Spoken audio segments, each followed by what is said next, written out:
batang kayu. batang pohon itu yang Oh, besar oh, gitu. iya, iya. Kakinya ya ke bawah gitu. Selonjoran gitu. Cuman nggak ngelihat muka saya karena dia ngebelakangin kita gitu. Oh, belakang. Pas saya dicolek saya berdiri nengok ke atas gitu posisinya, dan agak sebelah sono dia ngebelakangin saya gitu. Posisinya seperti. Iya. Tapi itu terlihat jelas ya? Terlihat jelas. Sampai Pak Ujang sendiri nggak Satu berani kali lagi. doang saya lihatnya, tapi nggak nengok lagi, saya nggak berani gitu. Oh, iya. Dalam hati, oh bener berarti ayah ya ada ya bisa dibuka gitu mata gitu. Oh, iya. Sama ahlinya. Saya langsung merunduk, nggak lihat lagi ke atas.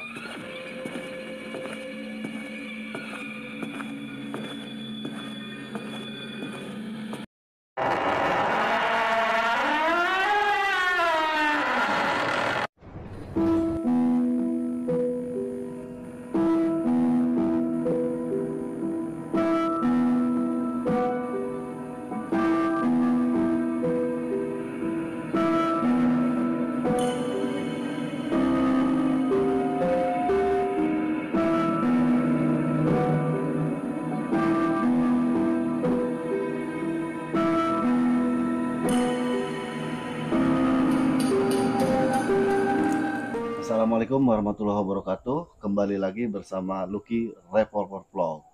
Oke, di malam hari ini tayangannya mungkin agak sedikit beda ya. Tentunya malam ini adalah malam spesial, dimana pada konten kali ini kita lakukan berdua seperti ini. Kita podcast bersama Pak Ujang ya. Pak Ujang ini merupakan salah satu seorang guru honor di satu sekolah dasar di Kabupaten Karawang. Untuk info Bang Lukinya sendiri, mohon maaf pada hari ini nggak bisa hadir dikarenakan beliau lagi keluar kota. Jadi untuk sementara waktu saya yang jadi presenternya. Mungkin begini Pak Ujang, nanti silakan Pak Ujang ceritakan terkait pengalaman-pengalaman mistis yang pernah Pak Ujang alami gitu ya. Siap. Oke, kita langsung saja ke ceritanya, jangan di skip, tonton sampai selesai, dan jangan lupa like, comment, and subscribe. Oke, Pak Ujang, barangkali sudah bisa dimulai, silakan Pak Ujang. Ya, Assalamualaikum warahmatullahi wabarakatuh. Ini cerita saya sekitar 10 apa 11 tahun yang lalu bareng teman-teman. Cerita awalnya sih saya nggak percaya. Ada cerita teman yang dulu tuh ada istilah dibukakan penglihatan. Mata batin? Iya. Iya. Si teman saya itu satu orang jajal dibuka sama beliau yang katanya mungkin orang ngerti lah ya. Paham di bidang itulah gitu. Jadi di satu lokasi di belakang sekolah itu ada tempat angker, ada pohon asem yang besar. Si teman saya itu dibukakanlah penglihatannya oleh si yang paham itulah gitu. Jadi dia di pohon asem itu nunggu sampai beberapa menit sampai ada instruksi dari beliau yang paham itu. Itu kejadiannya siang apa malam hari? Malam itu. Oh, malam hari. Malam hari sekitar jam 11 sampai jam 12 malam lah. Singkat cerita, terbukalah mungkin penglihatannya. Ya dia rasa takutnya itu yang besar pas dibukakan itu. Sampai 1-2 hari berikutnya tuh dia nggak berani untuk bercermin. Melihat cermin gitu? Iya, kalau melihat cermin tuh dia nggak berani lah waktu setelah melihat dibukakan penglihatannya itu. Jadi kejadian saya yang saya nggak percaya itu, nggak percaya cerita dia ke saya tuh nggak percaya awalnya. Oh, yang mungkin bisa diceritakan sama yang tadi seseorang yang sangat takut melihat cermin itu, dia melihat apa aja di cermin itu? Kata dia, menurut dia cerita ke saya itu melihat sosok perempuan di pohon asem di belakang sekolah itu. Dan itu setiap kali dia bercermin, perempuan itu ada? Sampai 2-3 hari dia nggak berani, seolah-olah nampak di cermin itu. Oh gitu. Jadi dia cerita itu sama saya. Serem juga ini. Ya, terus? Nah selanjutnya, Pak Ujang nggak percaya tuh ya awalnya ya? Saya nggak percaya, mistik-mistik itu nggak percaya. Terus akhirnya penasaran kan, timbul rasa penasaran dari cerita teman saya itu. Akhirnya si yang paham keilmuan di bidang itu menyarankan kalau tidak percaya, ayo kita buktikan, katanya gitu. Sama Pak Ujang. Dia nawarin saya Oh iya iya. supaya dibuktikan Hmm. nanti di pohon asem itu ya dikondisikan lah mau ritual seperti itu. Oh iya. Terus? Akhirnya saya tidak sendiri, banyak temen nih. Banyak temen, ada saya, ada orang yang paham di bidang ilmu itu, terus beberapa teman saya, ada 3 atau 4 orang lah gitu.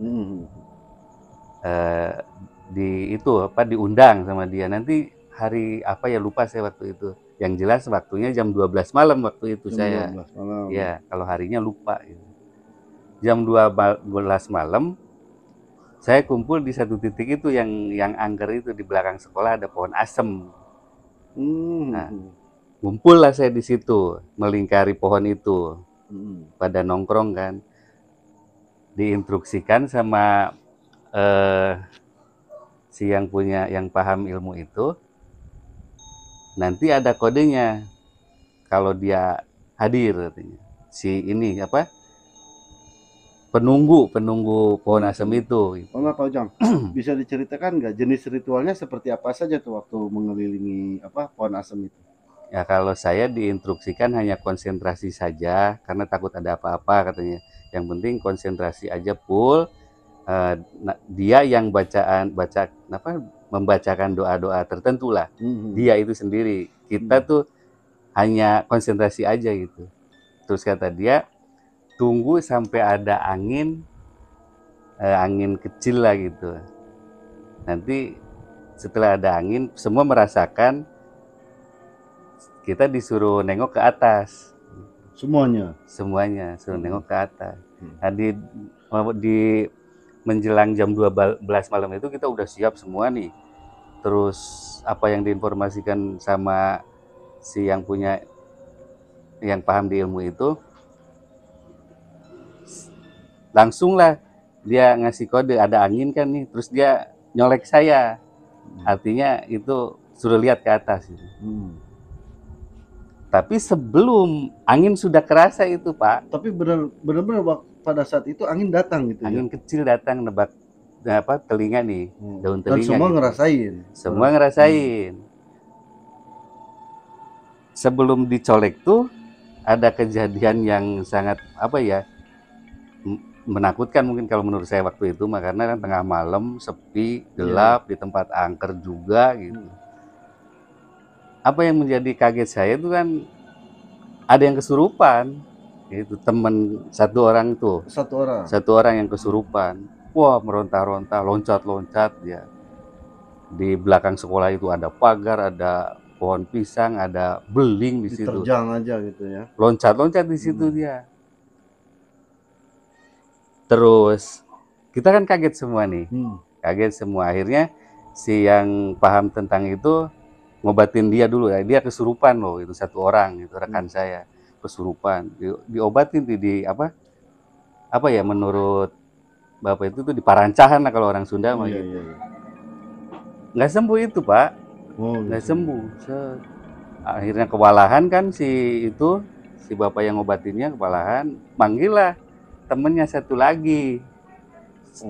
Dia nyuruh gitu, dia orang ngerti juga, suruh dia datang ke sini, datang lah. Nah, diobatin tuh berdua sambil dia loncat-loncat itu masih. Nah, pas dia datang tuh kan tenaga bertambah berarti ya.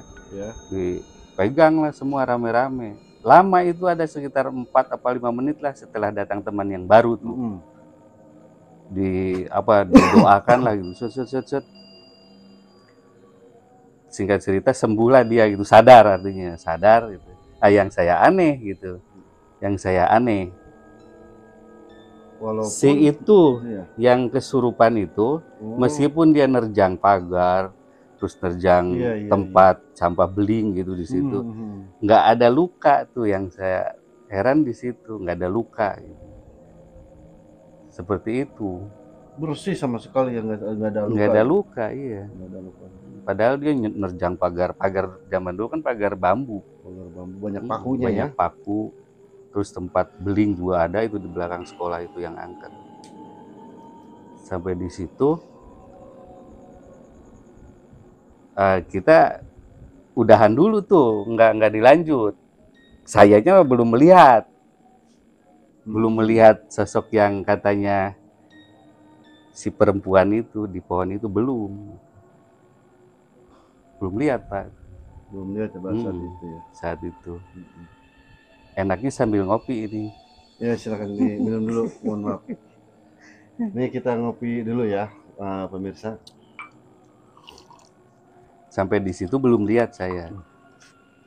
Mungkin kalau di zaman dulu ya Pak, ada istilahnya kalau di Tatar Sunda itu dikenal dengan teknik yang namanya pemacan ya, jenis-jenis persilatan kayak begitu barangkali ya. Yang kayak begitu kan apa ya, walaupun dia meronta kemana-mana, loncat kemana-mana, kena beling, kena besi, kena benda tajam apapun, kita sering lihat kalau waktu kecil gitu ya di atraksi-atraksi gitu kan, ternyata dia memang boleh dikatakan kebal lah untuk hal itu. Nah, tadi Bapak sebut pamacan ya, saya jadi ingat gitu. Itu yang kesurupan itu, yang kesurupan itu komunitas pamacan kalau di istilah Sunda gitu. Jadi yang ngobatinnya juga tuh yang si temennya itu komunitasnya. Oh, komunitas pamacan. Iya. Wah, ini seru juga nih ya. Oke, Pak Ujang, dilanjutkan Pak Ujang. Kira-kira seperti apa nih? Dari itu kan udah Pak Ujang sementara belum lihat. Iya. Terus akhirnya Pak Ujang jadi juga itu dibukakan mata batin sama si paranormal tadi. Jadi setelah si orang yang kesurupan sadar, dipulangkanlah dia gitu, katanya ada kemungkinan nanti kesurupan kembali gitu. Kalau masih pulang, di situ, suruh pulang gitu. Yang gantiin dia pulang ya dia itu, yang teman yang baru, jadi nongkrong di situ. Di situ kita ritual lagi nih, melingkari pohon asem yang di belakang sekolah itu yang katanya angker gitu. Saya jadi setengah percaya kan ke hal mistik itu ya, yang tadinya nggak percaya kan itu ya kejadian tadi. Oleh sebab ada yang kesurupan itu saya jadi agak percaya gitu. Apa bener ada gitu. Tapi dilanjut kita melingkari lagi pohon itu.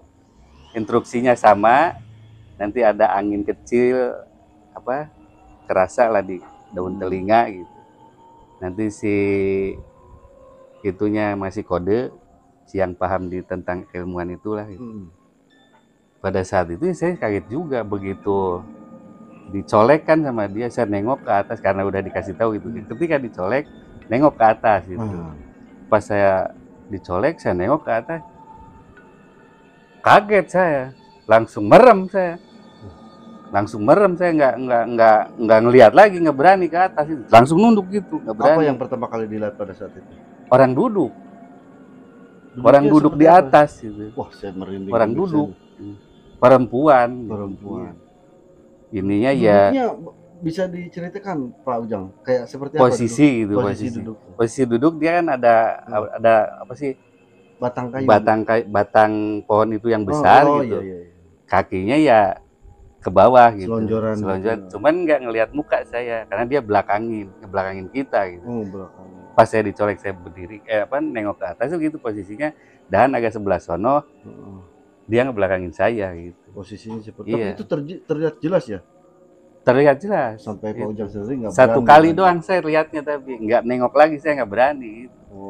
Dalam hati, bener berarti ada ya bisa dibuka gitu mata gitu. Sama ahlinya. Saya langsung merunduk, nggak lihat lagi ke atas sampai si orang yang paham tentang keilmuan itu dia anggap udah selesai lah gitu. Ketakutan mungkin saya kelihatan sama dianya gitu. Langsung disadarkan apa gimana gitu, karena saya udah mulai merinding, anget badan gitu. Gitu ceritanya. Berjalannya waktu, kita pas lihat pertama selesai, terus kita merunduk.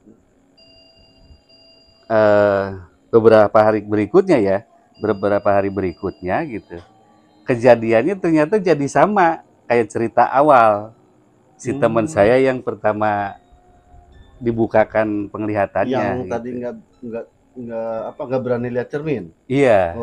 Iya. Seperti itu. 1 hari 2, 3 hari lah gitu. Saya pun seperti itu. Akhirnya berceritalah saya ke orang yang pertama itu, yang pertama jadi takut melihat cermin gitu. kata dia, ya samperin lagi itu, Oh, katanya, gitu. samperin lagi orang yang Hmm. bukainnya, katanya. Nah, ini sepanjang setelah kejadian yang di Pohon Asem tadi, Hmm. Pak Ujang melihat sosok boleh dikatakan kuntilanak barangkali ya. Hmm.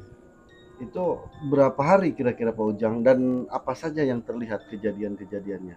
Seingat saya sampai 1 minggu lebih lah, karena di rumah saya kan cermin kecil, terus jarang bercermin juga saya gitu. Tapi pas bercermin gitu, pas ada acara lah kita harus rapi gitu, kita bercermin itu kaget gitu. Kok nampak muka saya bukan muka saya gitu Oh gitu. di Wah ini. cermin. Bingung Iya. saya, Oh iya. langsung keluar Wah. gitu. Inget-inget, jadi inget cerita teman saya yang pertama itu. Oh iya, itu satu Satu kejadiannya itu. kayak gitu ya. Yang lainnya apa lagi tuh kejadiannya? Nggak ada lagi kecuali lihat cermin, Oh, jadi kita takut gitu. nampaknya ketika Jadi gambar bercermin kita ya. tuh bukan gambar kita Wah. gitu. Yang saya ngeri gitu. Oh. Sampai ya seminggu lebih lah, seminggu lebih itu begini. Saya kan jarang bercermin. Nah, pas bercermin entah sudah berapa hari gitu ya. Yang ingat setelah bercermin pertama kali sampai seminggu itu begitu. Selalu seperti itu ya. Iya. Terlihat itu sosok itu ya. Jadi kita bercermin tuh sosok itu. Sosoknya apa saja, Pak Ujang? Jadi tetap ngebelakangin kita, gambar kita ngadep ke cermin, tapi dia rambut ya kan kalau bercermin sekitar wajah gitu. Iya, Nah, iya. dia belakangin kita gitu. Oh, dari belakang kepala ke punggungnya gitu. Seperti yang saya lihat waktu malam-malam di Pohon Asem itu gitu. Belakangnya gitu. Terus saya akhirnya kan sowan lah ke teman saya yang pertama itu, cerita, yang nggak ada solusi, udah sono lagi katanya, ke orang yang bisanya lagi katanya. Oh gitu ya. Ya akhirnya saya temuin gitu. Ngobrol panjang, emang masih ngelihat katanya gitu. Iya. Ya ceritain sama saya begini-begini ya. Ya udah nanti di ini lagi, beresin lagi gitu. Terus akhirnya singkat cerita gitu ya, si temennya itu tuh yang satu lagi yang apa, komunitas Pamacan itu, kan saya sukses ngelihat sosok di atas pohon asem itu kan berkat 2 orang itu ya, yang komunitas Pamacan sama orang yang paham itulah. Akhirnya saya ya ditutup lagi matanya dengan metode dia. Pada saat penutupan itu kira-kira ritualnya seperti apa tuh, Pak Ujang? Hanya baca doa aja dia. Oh. Bacakan doa apa gitu, terus apa sih, dipolesin begini tuh. Oh, diusapin ke muka. Jadi diusapin gitu. ke alis. Selanjutnya setelah ditutup itu terlihat lagi nggak sosok yang tadi? Sudah enggak. Oh, sudah enggak. Oh, jadi seperti itu. Sudah enggak, cuman jadi sekarang saya gini, setelah kejadian itu ya kita hati-hati ngomong gitu. Oh gitu. Nah itu pesan yang baik. Ternyata ya gitu, kita emang nggak baik lah kalau ngomongnya sompral, kalau kata bahasa Sunda mah gitu. Ternyata ya seperti itu, dibukakan ya terlihat lah, tapi sama ahlinya mungkin gitu. Kalau kita nggak bisa. Seperti itu cerita yang di situ tuh. Baik pemirsa, itulah tadi pemaparan dari Pak Ujang tentang pengalaman mistisnya, yang mana dia pernah dibuka mata batinnya, yang awalnya dia tidak percaya, kemudian dia jadi percaya ya karena menyaksikan langsung dan merasakan langsung.